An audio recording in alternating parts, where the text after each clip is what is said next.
Podcasting. Anyone ever thought about having a podcast? Where do I start? Where do I begin? Here's a tip for you, something that I use, Anchor. Anchor is the easiest way to make a podcast. It is absolutely free, and they provide all the creation tools that allow you to record and edit your podcast right from your computer, phone, tablet, whatever device you have. It is super convenient, and Anchor will even distribute your podcast for you. Your podcast can be on Spotify or Apple Podcasts. Grow your listeners and get as many people as possible to listen to your podcast. Everything you need to make a podcast all in one place. Download the free Anchor app or go to anchor.fm to get started today. Let's do it. Shows are individually owned and opinions expressed may not reflect others. Welcome to the Edventures in Tech podcast. Talking the latest tips and trends in educational technology to innovate and engage your students. Here are your hosts, Andrew and Dan. Welcome to episode 23 of the Adventures in Tech podcast. I'm one of your hosts, Andrew. And I'm Dan. And we are excited you're joining us on this venture. As always, if you like the content, please help us out, provide feedback and a rating on wherever you download your podcasts from. We greatly appreciate your support. There are a ton of things going on in the classroom. My co-host here is a little bit under the weather. Yes. It's the allergy season for him. I love spring. He runs 50 miles. Of course, he's sucking in the pollen there. Oh, my goodness. Would you rather be in spring or winter? Winter. See, I don't know. The warm weather. I know. It's Anyways, nice. It is nice. Can you believe it's been 23 episodes? 23, and for all of our listeners, we are going to 25, and that will wrap up season one. So do you realize more. That's like over 10 hours of our voices? That's a lot. It's like your million cells of 10 sheets hours there. of us on the line. Yes, there you go. All right. We're not even going to do a Would You Rather this week because we have a lot of news going on. So let's go classroom updates. Do we want to just give it's busy. It's busy. It's just busy. We have podcasting about national parks. We have commercials of national parks. We have first grade podcasts about where to go. We have math talk podcasts. Podcasts is all over the place. What else we got going? 3D printing. 3D printing. I just came from an AP calculus class where I'm just not even going to pretend I do not understand the math at all, but the math looks phenomenal, and using whatever they're using in order to design things for 3D printing, I'm really excited about. So at least I know how to use Tinkercad. Correct. And got that introduced to the students, and now they are ready to run with it. Yeah, they'll have a blast with that, and we'll definitely post some of the pictures out on social media as they progress through that activity. So let's talk weekly windup. Google, there's a bunch of news that came out. First thing is the enhanced menus in Google Docs improves findability of key features on the desktop. So basically, it's just making the menu in Google Docs easier to locate the things you use the most, such as short menus for better navigation, reorganization for more intuitive feature location, and prominent icons. They all have the icons. It's pretty much been out. Just for some functionality purpose, I know someone actually came to me and said, published to the web is gone. Where is it? I don't know. Why did they change it on me? Well, it's still there. You just it's underneath share. So it's kind of nested. That's all. So it's already been rolled out effectively immediately. Everything should be done by the end of May, but rapid release and scheduled release domains are pretty much on the go with it. I'll tell you what that feature I love in that menu is the email. Being able to do the email template in Docs. Yes, and then email send the file, email the collaborators. It's great. I love the approvals. We do that all the time. Having the approval process, when we create our show documents and what we're going to be speaking to you about. Other Google Workspace updates included the externally friendly booking pages with appointment scheduling in Google Calendar. So now, in addition to appointment slots in Google Calendar, now they're having appointment scheduling for Workspace Edition. So this was first introduced in the individuals about a year ago, and the appointment scheduling feature now allows users to share their availability via a booking page, which can be used by external stakeholders, clients, partners, parents, any kind of stakeholder at all. I love this feature. I do. It's to have that booking page makes things so much easier. I'm sure people have used it in the past, specifically for conference time, PTC Fast, and all those paid versions. Free $99. I love it. It's now included. This is Huge. Calendar always had those appointment slots, but you actually had to go into the calendar. Right. And create them. It worked well. It was a workaround. It was, but I think it was a little challenging for the person to book the appointments. Right. So now having that booking page is great. Yeah, I mean, professors at higher ed can now invite students to office hours each week. HR can share their availability for any kind of Q&A sessions. But the nice thing is the external use cases. This is huge for those who do not have a Google account can now schedule meetings, so parent meetings, and you can automatically ensure there's no conflicts with existing calendar events. The conferences and meetings with administrators and other stakeholders is huge. So this is a great gradual rollout up to 15 days. It's already out, actually, and the scheduled release is now fully out for all of the Google Workspace editions. All right, other weekly wind-up. Dan, did you see Flipgrid made a lot of updates? I did see that. Looking at now, push notifications. So get notified when people comment on your videos, when new responses arrive in groups you lead, and when new topics are posted. So I love that. Yeah, a lot of it was done to the mobile app versus the web-based version, but you can open links to Flipgrid groups, topics, and videos directly in the app now. You can kind of change the appearance of the Flipgrid app with dark mode, light mode, or system default. So a lot of things that they have updated recently as they continue to evolve the use of Flipgrid. And I really enjoy their mobile app, too. It's great. It's underutilized, I think. I think most people always use the web version, but it has definitely got its space in the mobile app. And one thing that's been there for a while, but it is accessible through the mobile app, is the Flipgrid AR, which is great. Which is a fantastic thing. So, if you haven't checked out their mobile app, it's on iOS and Android. Definitely download that and look at it. That's it. Quizizz had an update, audio questions and audio and video response question types. Now, so audio and video responses in Quizizz are types of questions that enable your students to answer using audio or video to a question that they read from their screens.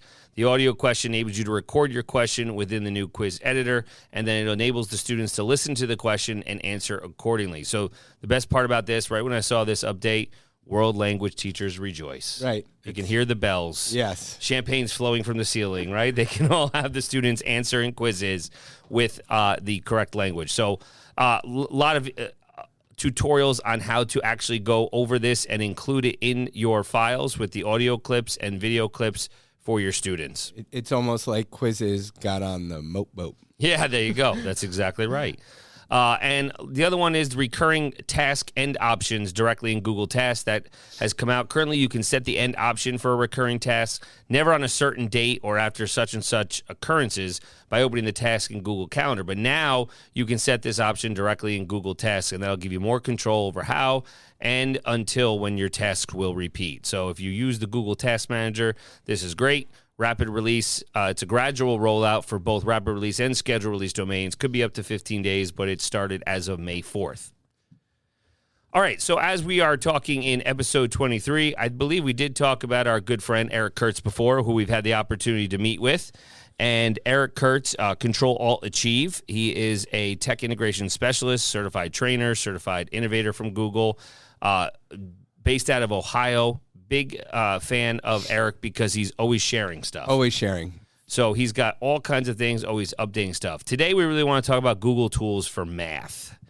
And, one thing we want to talk about, it can always be challenging, is when you're writing those math symbols and expressions. So Eric actually goes over Equatio, which we've talked about, and I think a lot of teachers may have some basic knowledge of. I would think so. Equatio is a great extension to be able to bring in equations into Google Docs, Google Slides, and also in Google Forms. Which is huge if you're using it as a quiz feature. So the Equatio extension is something you want to check out. It will allow you to have an equation editor. It will also allow you to handwrite your formulas in there, and it uses the AI to convert it. You can also use voice, and it works really well. And then students can also use it if they're answering in forms. So math, it's always like you want to show things, you want to get those equations in there. I know what a hassle it is for our colleagues. So if they haven't checked out Equatio, definitely do it. And what's nice is they do have a premium version. Right. And the premium version is free $99 for teachers. That's right. To make sure you register as a teacher for that full version at no cost. We will put the link in the show notes. So definitely you can do that. And it's not just math. You can also do it as science as well in Google Docs and Forms. Jamboard math activities with Equadio and Equadio math spaces. There's a whole slew of options that you can use with Equadio. And, I will mention for those, Desmos is integrated right into Equadio. Yep. And you can build those math spaces right in your documents. App smashing at its finest. So we will talk. That's the biggest one when it comes to writing math and science symbols and expressions is to use Equadio. You want to talk about Google Sheets, math activities? Not yet. I just wanted to talk something that we can see there is actually the Google Classroom mobile app. I'm not sure how many people have utilized the mobile app for Google Classroom, but one thing that it does do is it allows you to do drawings. Right. So, if you want students to write and show their work and do all those things, you're able to use your finger on the touchscreen of your mobile device and write in text or whatever it is, and it saves it as a PDF and automatically submits it into the assignment of Google Classroom. Right. It's got that annotate feature built in. And that will also work for teachers who want to maybe do some of their grading through the mobile app as well. Yeah, that's great. Yes, definitely check that out. Again, it's on Android and iOS, and we can share the links as well. So, just to recap that, you have digital handwriting through the app, uploading pictures, recording videos, and also your notifications. Perfect. We talk about Sheets in 10 million cells, right? So when we talk about Google Sheets math activities, there are spreadsheet activities for all subjects areas, and there's a video that Eric has as well that goes completely in-depth about all of the activities you can do with Google Sheets. But there are ones, let's just talk about analyzing data to start, right? You can have a collection form to the collection sheet. He's got something great that he also took from Google Apps for Littles, Christine Pinto, another person to follow, with graphing gummy bears. So when you talk about the math activities, it's that hands-on, right? The students are automatically able to create the graph in Google Sheets by using gummy bears. They have comparing charts example. We talked about Pi Day and discovering pi with Google Sheets.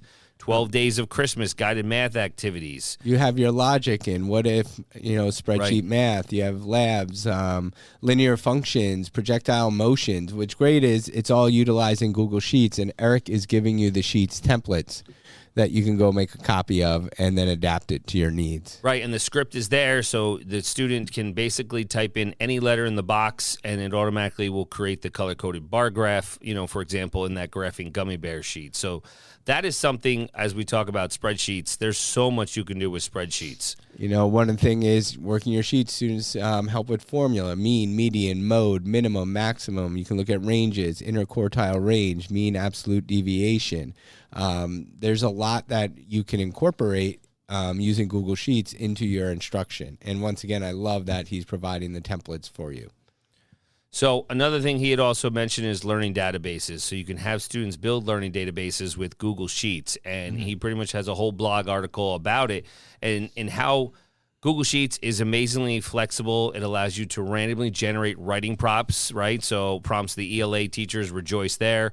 You can create pixel art and obviously discover mathematical properties. There's a lot you can do. So, one idea I'll just share that he talked about is characters from a novel. So when students read a novel for school, there's a lot of characters to keep track of, includes who they are, how they're related, what they do, what changes they go through, and more. It could be a lot to track of and make sense of.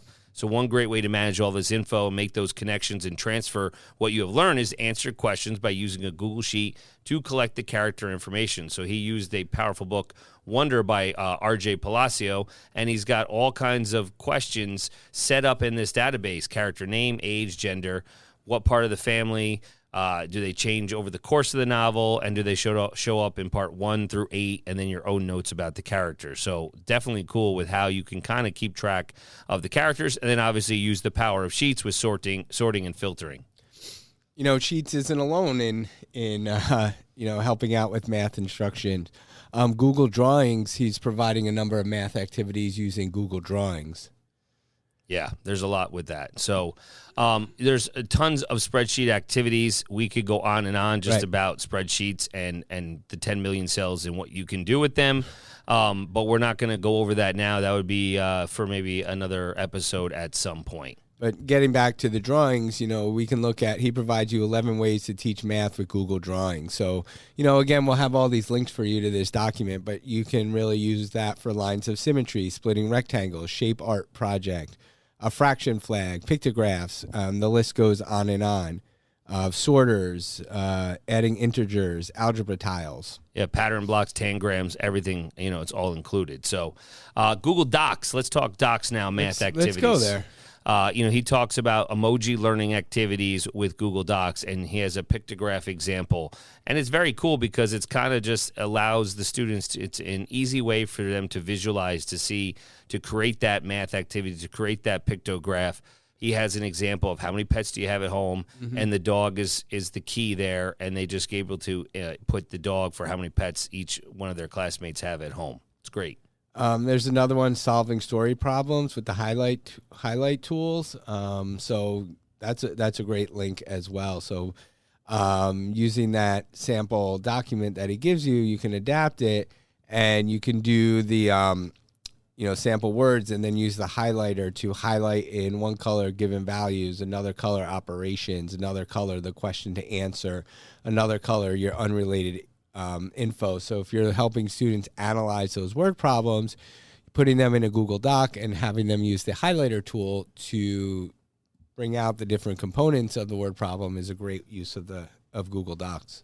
Yeah, so we've covered sheets, we've covered drawings, we've covered docs. Let's talk the Swiss Army knife, Google Slides. Google Slides. We know Google Slides is great because you can definitely explain your math with video. You automatically can insert that video, and as we've talked about in the past, that gray space on the side is so important to be able to utilize, because most times you're not going into present mode. So utilizing that gray space on the side is just more area for you to provide instructional tools for your students. And, the ability of slides to embed your video right there brings in the whole idea of creating those, as Matt Miller said, those short videos. Keep them short, and using Screencastify to create those videos and then embed them directly into your Google slide deck will really be beneficial to your students. I do think Screencastify is the number one probably screen recorder type that could be utilized for slides. He does have others like Record to Slides. That's on the web store. Chrome Canvas. You can obviously use Jamboard and a web whiteboard. That's a fun word to say. awwapp.com. Haven't really played with that. Have you, Dan? I haven't, but looking into the slides, that makes me think of our conversation last week with Matt and those third-party providers that have been doing so well to integrate into the different ecosystems like Google and so forth. So one thing to always remember with working with Google Slides is, students don't really have the ability to write into slides or show things, but then if you launch your slide deck through Pear Deck, you would be able to allow students to interact with the slide deck, be able to use the drawing tools, everything else in there to provide their answers, and you can get all that valuable formative assessment data. And there's a ton of information and resources in regards to Pear Deck. We don't have enough time to cover that in one episode because the power of Pear Deck is just, it's awesome. It's, audio, the free interactive templates, the critical thinking templates, awesome add-ons for it. There's a lot you can do for Pear Deck that we will have to cover at another time. So looking down, we did mention the screen recording. And especially now with the screen recording, be able to put those videos in, but then Screencastify upping its game and having those interactive questions in there, which can still be embedded into your slide decks, is, such a great tool that you can really provide that differentiated one-on-one learning experience by using your screen recordings. And it's so simple. It doesn't need to be the video. It's just you demonstrating something. It's great. And it is. It's easy. It's on the same ecosystem, so it makes it easily accessible for everybody. Digital whiteboards. Jamboard. That's the main one. Let's be honest. Before Jamboard, we don't know what life was like before Jamboard. We were trying to find all those third-party apps, but right now, Jamboard is pretty much everything that we want in a whiteboard. Maybe a couple other things, but they keep updating. And I love that Jamboard does have the graph paper background. Yes, that makes it great. If you're having activities with students finding slope or anything that would do with the graphing, Jamboard is a great interactive whiteboard that both you can use and your students can use as well, either as an individual student or also in a collaborative environment. Yeah, and it's just simple because the toolbar is right there with the pen, the marker, the highlighter, the brush, eraser, the tool, sticky notes, images, shapes, and then the text box and the laser pointer. So they're all there, and you can add as many frames. You can have up to 20 in a jam, and it makes it pretty easy for collaboration, as you had mentioned. And, the one thing I will point out, because you talked about the classroom mobile app, Jamboard does have a mobile app as well. They do. Yeah, it's great. A couple other whiteboards. Chrome Canvas is one. Cursive, which is only for Chrome OS. I haven't looked at that one. And then we have looked at mathwhiteboard.com in the past, which seems, very similar to Jamboard. I think they had more of a space, right? Before Jamboard came out. But it's something that, everybody's different. You got to find the tool that works best for you and your classroom. So let's talk about a little fun things that can help everyone. I mean, in Google, the Omnibox. Yeah. The Omnibox, the all-powerful Omnibox.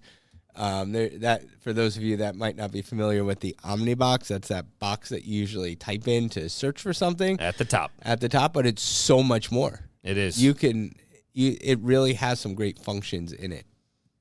Yeah, some of them. I mean, you can have basically probability and random numbers. So if you want a number spinner, you search spinner. You want a random number generator, you can search random number generator. Flip a coin, roll a die. You want a calculator to search calc, unit conversions, area. It's got geometry calculator built right in, and obviously you can graph equations as well. So, just to get back there, if you wanted to do a roll a die, you go into the Omnibox and type in roll a die, and it's going to bring it right up on the screen. You can choose 1, 2, 3, 4, 5 dice. In order to do that. Flip a coin is going to be the same thing. So all that probability that you're working on. The Omnibox is a calculator. I mean, it's not going to be as powerful as your TI. A graphing, right? Graphing, but it will have graphing calculator functions. It will have, they say, a geometry calculator. So you can do unit conversions right there in the Omnibox and just get your basic calculator as well. Yeah, and it's right there, and it's free. Free 99, as we always say. We always push. That's great, and it's right there within Google. So it's very simple. You can just post that link in your classroom or your LMS, and it'll automatically come up.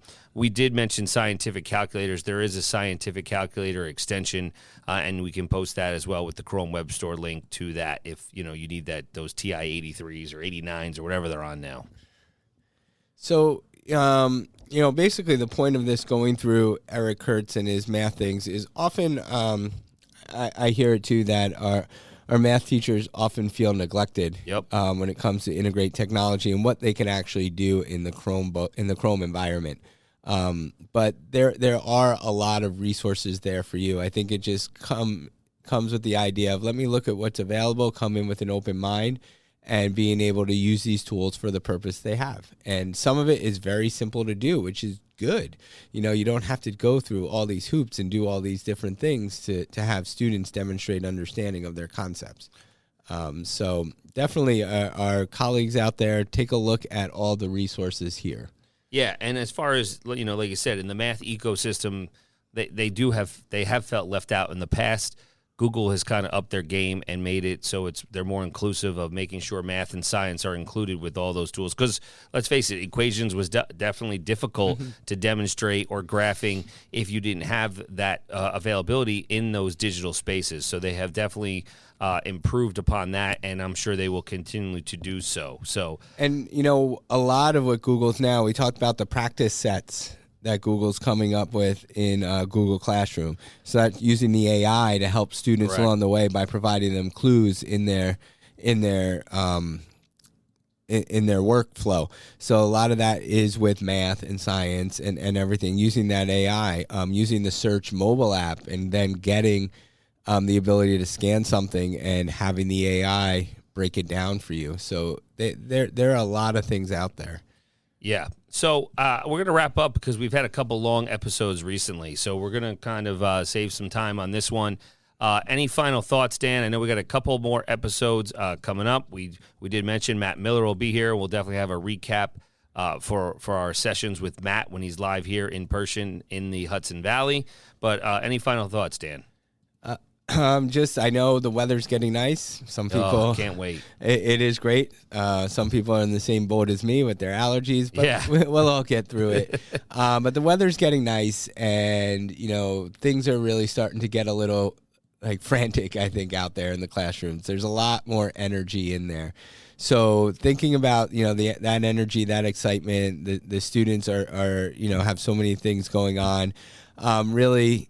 Maybe considering that and, taking now the opportunity to let the students really get in and be creative and be designers and allow them to put that energy into something that they can really find, passion or pride in. Absolutely. And it'll make you more efficient as well as you wrap up your school year. Because we know it's May and school districts in the South and the West are starting to wrap up, but earlier than here in the Northeast. So other than that, we do have our sticker request. As always, if you want some swag, definitely just click on that. We'll get that out to you. Other than that, once again, thank you for all your support, listening on all the platforms, leaving those reviews. Questions, comments, suggestions, please reach out. Tech Car, work smart, live an adventure. Find Andrew on all socials at @ANicola Tech and Dan at WCSD Tech DR.